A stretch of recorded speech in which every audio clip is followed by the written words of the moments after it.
I'm calling it containment. Mm. And I think this is one of the things that holds us back is we're like, okay, I have someone in a job and they're not doing well in that job. And we start to put a box around that and say, okay, I've got a job problem.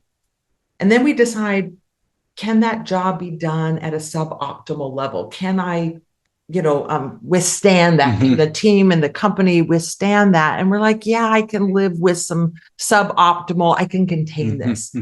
But I think it's not I think it's a fallacy, because what we find is that those kinds of performance problems, um, they bleed.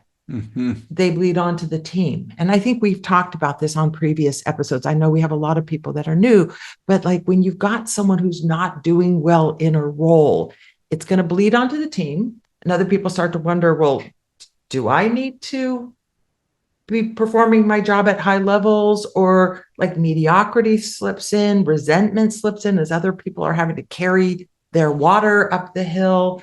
But it also bleeds into that person's life.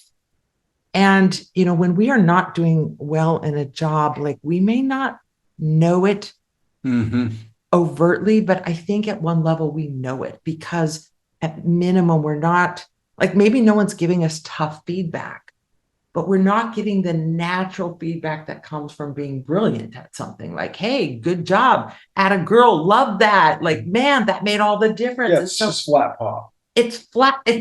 It's flat pop. It's exactly. And it bleeds into other areas of our life. And I think it starts to affect life satisfaction. And when I look at it this way, it gives me more courage. And someone said in a comment here that like the problem is framing it as a conflict, because most of us are conflict avoidant at one level. But when you start to see this not as a conflict, a performance problem, but more as like, this is suboptimal growth.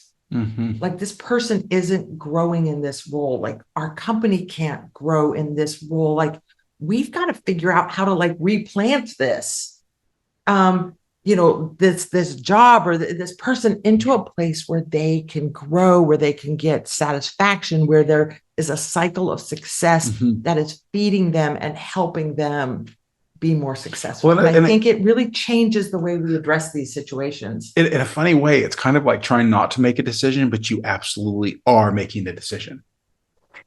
1980s song, isn't there like Rush? Yeah, what is it? And if you choose not to decide, you still have made a choice. Bam! Boom! 80s hit.